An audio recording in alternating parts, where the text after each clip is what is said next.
पुराने समय की बात है।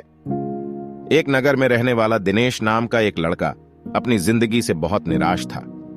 उसकी निराशा का कारण यह था कि वह अब तक कुछ भी नहीं कर रहा था।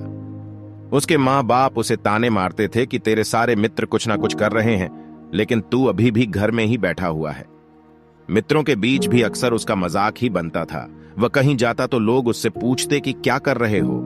उसे यह बताने में बहुत शर्म आती कि अभी वह कुछ भी नहीं कर रहा।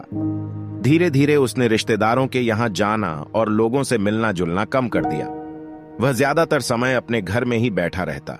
वो अकेले में रोता, भगवान को कोसता और अपनी किस्मत को दोष देता। अब उसे अपनी जिंदगी बोझ लगने लगी थी।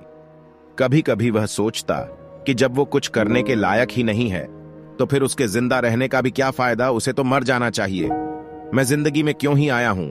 ये सारे सवाल उसके मन को दुखी करने लगे। क्या आप भी अपनी जिंदगी में संघर्ष कर रहे हैं और क्या आपको भी ताने सुनने को मिलते हैं?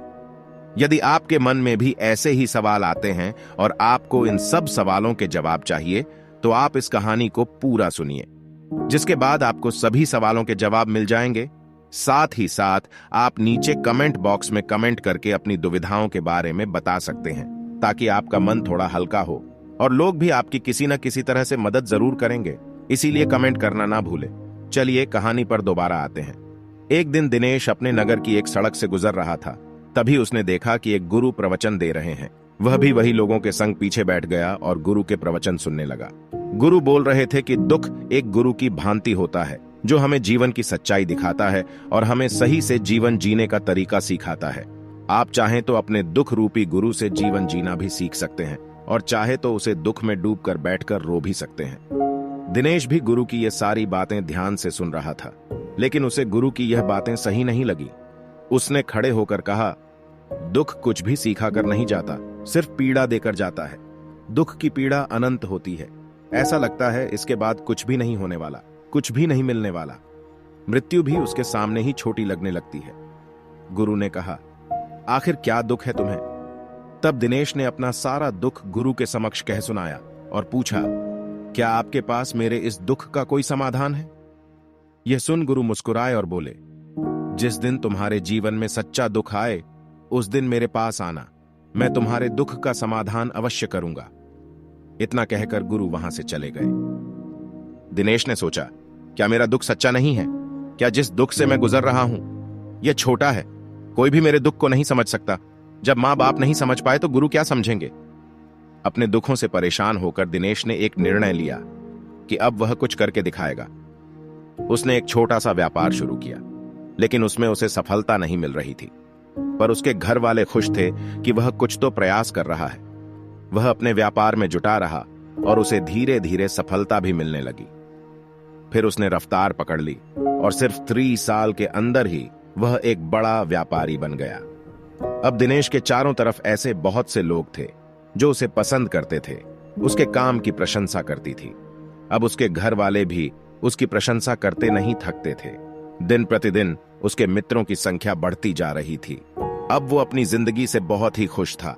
उसके कुछ मित्रों ने उसे सलाह दी कि जब तुम बड़े व्यापारी बनकर इतने खुश हो तो सोचो कि अगर तुम इस नगर के, इस राज्य के सबसे बड़े व्यापारी बन जाओ तो तुम्हारे पास कितना सुख होगा, कितने लोग तुमसे जुड़ना चाहेंगे, तुम्हें कितना यश फैलेगा।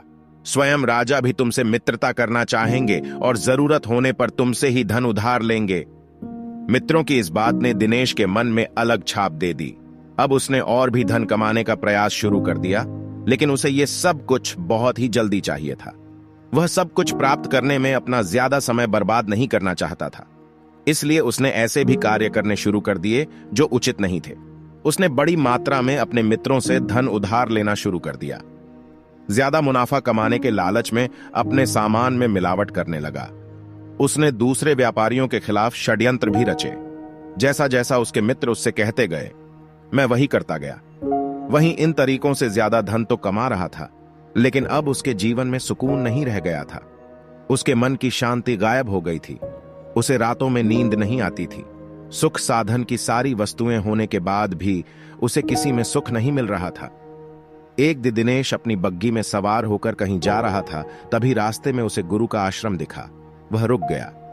वह गुरु के पास जाकर बोला, गुरुदेव, आपने कहा था जब तुम्हारे जीवन में सच्चा दुख आए तब मेरे पास आना। अब मैं बहुत दुखी हूं। मेरे रातों की नींद गायब हो गई है। मुझे कहीं सुकून नहीं मिल रहा। इस तरीके से दिनेश ने अपनी सारी समस्या गुरु के सामने कह सुनाई। गुरु ने कहा, जब तुम मुझसे पहली बार मिले थे तब भी तुम किसी दुख में थे। तुमने उस दुख से क्या सीखा? दिनेश ने कहा, मैंने सीखा कि सिर्फ सोचने और चिंता करने से कुछ नहीं होता। अपनी सोच को सच करने के लिए कर्म करना पड़ता है, और सिर्फ कर्म करने से भी कुछ नहीं होता। अपने कर्म को अंतिम पड़ाव तक ले जाना भी आवश्यक होता है। चाहे रास्ते में कितनी मुश्किलें आए, मन कितना ही निराश हो, कितना ही लगे कि अब आगे कुछ भी नहीं होने वाला, तब भी यह मानकर चलो कि मैं जो भी कर रहा हूं उसमें सफल अवश्य होगा। लोग सिर्फ सफल व्यक्ति को ही सम्मान देते हैं, फिर चाहे कोई कितना ही अच्छा क्यों ना हो, वह लोगों की नजरों में वो जी होता है। यह सब सुन गुरु मुस्कुराए और बोले, यह असली दुख नहीं है। जब तुम्हारे जीवन में असली दुख आए तब मेरे पास आना, मैं उसका समाधान अवश्य करूंगा। दिनेश ने जाते समय गुरु को सोने के सिक्कों से भरी पोटली को भेंट किया। यह देखकर गुरु ने कहा, यह मेरे किसी काम का नहीं, इसे उस पेड़ के नीचे दफना दो। दिनेश ने गुरु के कहे अनुसार घड़े को पेड़ के नीचे दफना दिया और वहां से चला गया। कुछ दिनों तक तो व्यापार अच्छी तरक्की कर रहा था, लेकिन गलत व्यापार की वजह से ही धीरे धीरे उसे व्यापार में घाटा होने लगा। उसकी सारी धन संपदा धीरे धीरे खत्म होने लगी, और एक दिन ऐसा आया जब उसके पास कुछ भी नहीं बचा और वह कर्जे से लग चुका था। लेकिन वह फिर भी उम्मीद में था, क्योंकि उसने सारा कर्ज अपने मित्रों से ही लिया था। वह सोचता था कि उसके मित्र बुरे समय में उसका साथ देंगे, लेकिन ऐसा कुछ भी नहीं हुआ। बुरा समय आते ही मित्रों ने ही सबसे पहले अपना उधार मांगना शुरू किया, और उधार वापस न करने पर जान से मारने की धमकी भी दी। उसके शुभ चिंतक, उसे चाहने वाले सब उससे दूर हो गए। उसके वो मित्र जो उसके साथ मौज मस्ती किया करते थे, अब उससे दूर भागने लगे। उसके परिवार वाले उसे उसकी गलतियां और कमियां गिनाने लगे। उसकी सारी संपत्ति नीलाम हो गई और उसके पास कुछ भी नहीं बचा। उसने अपने पिता से सहायता मांगी तो पिता ने कहा, मेरे पास ये थोड़ी सी ही संपत्ति है, अगर मैं ये भी तुम्हें दे दूंगा तो तुम्हारी मां को कहां रखूंगा? ये संपत्ति हमारा आखिरी सहारा है। दिनेश के भीतर बहुत गहरा दुख था। उसके आसपास ऐसा कोई भी नहीं था जो उसके दुख को समझ सके, उसे संभाल सके। लोगों से मिले इस धोखे और विश्वासघात की वजह से वह अंदर तक टूट गया। उसे लगने लगा, अब जीने का क्या मतलब? अब तो मृत्यु हुई एकमात्र सहारा है, वो है आत्महत्या करने। कि तभी उसे याद आया, गुरु ने कहा था, जब तुम्हारे जीवन में असली दुख आए तब मेरे पास आना। दिनेश गुरु के पास गया और अपना सारा दुख के सुनाया। वहीं आंखों में आंसू भरकर बोला, मेरे इस दुख का समाधान कीजिए। गुरुदेव, गुरु ने कहा, जब तुम्हारे जीवन में असली दुख आए तब मेरे पास आना, मैं उसका समाधान अवश्य करूंगा। दिनेश ने कहा, क्या अभी जो मेरे जीवन में घट रहा है वो दुख नहीं है? आखिर असली दुख होता क्या है? गुरुदेव, गुरु ने कहा, सबसे पहले तुम ये बताओ कि तुमने अपने इस दुख से क्या सीखा? दिनेश ने कहा, मैंने सीखा कि जो लोग हमारी सफलता, हमारी तरक्की की वजह से हमारे जीवन में आए हैं, वो हमें धोखा अवश्य देंगे, क्योंकि वह बुरे समय में हमारे साथ खड़े नहीं होंगे। वो केवल अच्छे समय में हमारा फायदा उठाएंगे और बुरे समय में छोड़कर चले जाएंगे। भरोसा केवल उन्हीं लोगों पर करना चाहिए जो हमारे बुरे समय में, असफलता के समय में हमारे साथ खड़े रहते हैं। लेकिन ऐसे लोग बहुत ही कम होते हैं। मैंने यह भी सीखा कि कभी किसी के खिलाफ षड्यंत्र नहीं रचना चाहिए। ईमानदारी और धैर्य के साथ अपना काम करना चाहिए और कभी लालच नहीं करना चाहिए। अपना सारा दुख और अनुभव बताने के बाद दिनेश आंखों में आंसू भरकर गुरु के सामने बैठा रहा। थोड़ी देर बाद गुरु उठे और उस पेड़ के नीचे से वह घड़ा बाहर निकाला जो सोने के सिक्कों से भरा हुआ था, और उसे दिनेश को दे दिया और कहा, जब तुम्हारे जीवन में असली दुख आए तब मेरे पास आना। दिनेश ने गुरु को धन्यवाद दिया और उन्हें प्रणाम कर वहां से चला गया। उसने उस पैसों से एक छोटा व्यापार शुरू किया। अब वह एक छोटा व्यापारी बनकर भी खुश था। उसने पूरी लगन और ईमानदारी से व्यापार किया। देखते ही देखते वो अपने नगर का फिर एक बड़ा व्यापारी बन गया। उसका जीवन खुशियों और सुविधाओं से भर गया। लेकिन कोई कितना भी अच्छा हो, कितना भी अच्छा काम करें, दान करें, पुण्य करें, लोगों की मदद करें, लेकिन जीवन में दुख तो आता ही है। तो दिनेश के जीवन में भी दुख आया, जो कि था उसके माता पिता की मृत्यु के रूप में। वो दोनों एक ही दिन मृत्यु को प्राप्त हो गए। दिनेश अपने माता पिता से बहुत प्रेम करता था, इसीलिए उसे उनकी मृत्यु से बहुत गहरा आघात पहुंचा। वह उन दोनों के पार्थिव शरीर को शमशान घाट ले गया, जहां उनकी अंतिम क्रिया की गई। वहां उसने अपने माता पिता के शरीर को जलते हुए देखा तो उसका मन बेचैन हो गया। उसके अंदर बहुत से प्रश्न उठने लगे हैं। दिनेश जब घर वापस आया तो उसने अपने माता पिता के घर और संपत्ति को देखा, जिसके लिए उसके पिता हमेशा लड़ते रहते थे। आज वह लावारिस पड़ी है। आज उसकी देखरेख करने वाले, उसके लिए लड़ने वाले इस दुनिया से चले गए। उसके पिता ने जो भी कमाया था, जो भी बनाया था, वो सब यहीं रह गया था। एक दिन पहले तक किसी से भी अपनी संपत्ति के लिए लड़ जाने वाले उसके पिता आज खुद इस दुनिया से अलविदा हो गए थे। उसका मन इसी तरह के अनेक विचारों के भंवर में फंसा हुआ था। उसे अंदर से अकेलापन और डर महसूस हो रहा था। उसे कुछ खालीपन सा महसूस हो रहा था। उसे लग रहा था कुछ तो है जिससे वो समझ नहीं पा रहा। इसीलिए वो गुरु के पास गया। उसे देखते ही गुरु ने कहा, क्या जीवन में कोई दुख है? दिनेश ने कहा, वैसे तो जीवन में कोई दुख नहीं है गुरुदेव, सब सुख है, सब अच्छा चल रहा है। लेकिन आज मेरे माता पिता की मृत्यु हो गई। इस घटना से मेरा मन बहुत दुखी और बेचैन है। गुरु ने कहा, इसमें दुखी होने वाली कौन सी बात है? एक दिन तो सभी के प्रियजनों को मरना ही है। हमेशा जीवित ना तो कोई रहा है और ना ही कोई रहेगा। एक दिन तो तुम्हें भी मरना ही है। हो सकता है कल ही मर जाओ या आज भी मर सकते हो। दिनेश ने कहा, ये आप क्या कह रहे हैं गुरुदेव कि मैं भी मर जाऊंगा? पर मैं तो अभी जवान हूं। गुरु ने कहा, इस भ्रम में तो सभी जी रहे हैं कि मृत्यु दूसरों को आती है, बूढ़ों को आती है, लेकिन बूढ़ों के सामने ही जवान मर जाते हैं, बच्चे मर जाते हैं। मृत्यु का किसी की उम्र से कोई संबंध नहीं। ये तो सबको अपना दास बना लेती है। गुरु की यह बातें दिनेश के मन में घाव कर गईं और वह चुपचाप वहां से चला गया। लेकिन उसका मन अभी बेचैन था।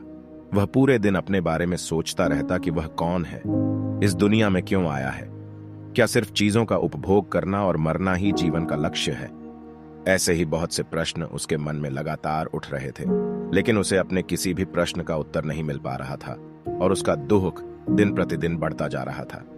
इसीलिए कुछ दिनों बाद वह फिर गुरु के पास पहुंचा और बोला, गुरुदेव, मैं बहुत दुखी हूं, क्योंकि मैं ये नहीं जान पा रहा हूं कि मैं कौन हूं और इस दुनिया में क्यों आया हूं।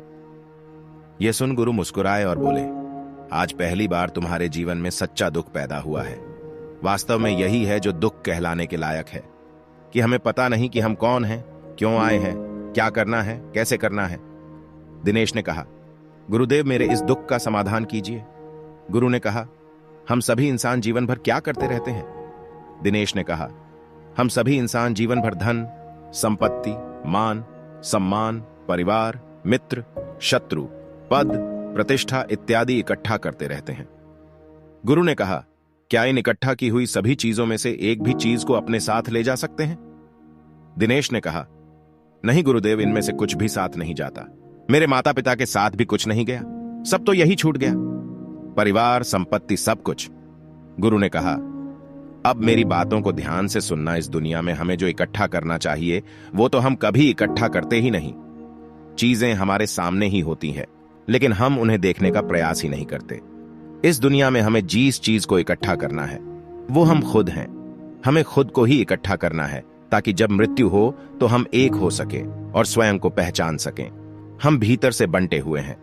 हम बंटे हुए हैं प्रेम में, नफरत में, क्रोध में, जलन में, क्रूरता में, धन में, संपत्ति में, पद में, प्रतिष्ठा में, मान में, पहचान में, धर्म में, जाति में, ऐसे ही सैकड़ों हजारों चीजों और में हम बंटे हुए हैं। हम टुकड़ों में जीवन जी रहे हैं। इस बंटवारे की वजह से ही हमारी चेतना कभी एक नहीं हो पाती। हमारी चेतना शक्ति बिखर गई है, इसीलिए हमारे पास इतना भी समय नहीं है, इतनी भी ऊर्जा नहीं है कि हम मुड़कर एक बार अपने भीतर देख सकें। वास्तव में जिस धन की कमी, सुविधाओं की कमी, मान सम्मान की कमी को लोग दुख समझते हैं और जीवन भर उसे दुख बोलकर रोते रहते हैं और उनका समाधान खोजने का प्रयास करते रहते हैं, उन्हें उसका समाधान कभी मिलेगा ही नहीं, क्योंकि जिन्हें लोग दुख कहते हैं वो असली दुख है ही नहीं। वो तो सिर्फ इंसान की चाहत है, उसकी इच्छा है, जिसकी पूर्ति कभी नहीं की जा सकती। इसीलिए यहां व्यक्ति को ऐसे दुखों का कभी समाधान मिला ही नहीं। इसीलिए इन सब के ऊपर अगर अपने दुखों का परम समाधान चाहिए तो सबसे पहले अपने आप को इकट्ठा करो, अपनी ऊर्जा को इस संसार से वापस खींचो और एकत्रित करो। अपने ऊपर ध्यान दो, खुद पर ध्यान लगाओ। मित्रों से पहले अपने आप को पहचान लो, ऐसे ही बिखरे हुए मत चलो। दिनेश ने कहा, तो क्या गुरुदेव हमें यह संसार छोड़ देना चाहिए? अपनी सभी इच्छाओं को मार देना चाहिए। किसी से प्रेम नहीं करना चाहिए। धन संपत्ति नहीं इकट्ठा करनी चाहिए। मान सम्मान की आशा छोड़ देनी चाहिए। गुरु ने कहा, एक बिखरे हुए मनुष्य के अंदर से कामनाएं, इच्छाएं और वासनाएं ऐसे ही निकलती हैं जैसे पहाड़ से कोई पत्थर गिर रहा हो, जिस पर पहाड़ का कोई नियंत्रण नहीं है, सिवाय देखने, परेशान होने और कुछ खोने के। इसी प्रकार एक बिखरे हुए मनुष्य की इच्छाएं अनियंत्रित और दुखदायी होती हैं। उसका अनियंत्रित मन कुछ भी इच्छाएं और कल्पनाएं करता रहता है और दुखी होता रहता है। लेकिन जब व्यक्ति एकत्रित हो जाता है तो वह जो भी करता है सब उसके नियंत्रण में रहता है। सभी इच्छाएं भी उसकी इच्छा से निकलती हैं। दिनेश ने कहा, गुरुदेव, आपने मेरे सच्चे दुख का समाधान कर दिया। आपका बहुत बहुत धन्यवाद। आपसे मैं खुद को एकत्रित करने का प्रयास करूंगा। गुरु ने कहा, मानव शरीर में बहुत ऊर्जा है, बहुत शक्ति है, पर यह बेकार के कामों में बंट कर रह गई है। यह ऐसा ही है जैसे कि एक अत्यंत शक्तिशाली मशीन किसी बच्चे के हाथों में दे दी गई हो और वह बिना सोचे समझे, बिना किसी नियंत्रण और जानकारी के बस इसकी शक्ति को कहीं भी बर्बाद कर रहा हो। इसीलिए अपनी चेतना की शक्ति पर ध्यान दो और इसे एकत्रित करो। दिनेश को अपने प्रश्नों का उत्तर मिल चुका था। उसने गुरु को धन्यवाद किया और चुपचाप वहां से चला गया। दोस्तों, उम्मीद है कि आपको यह कहानी पसंद आई होगी। जाने से पहले चैनल को सब्सक्राइब जरूर करें और वीडियो को लाइक करके ज्यादा से ज्यादा लोगों तक शेयर जरूर करें। कहानी के बारे में जो कुछ भी आपको अच्छा लगा है वह नीचे कमेंट करके जरूर बताएं। मिलते हैं अगली वीडियो में। तब तक आप अपना और अपने परिवार का ख्याल रखें।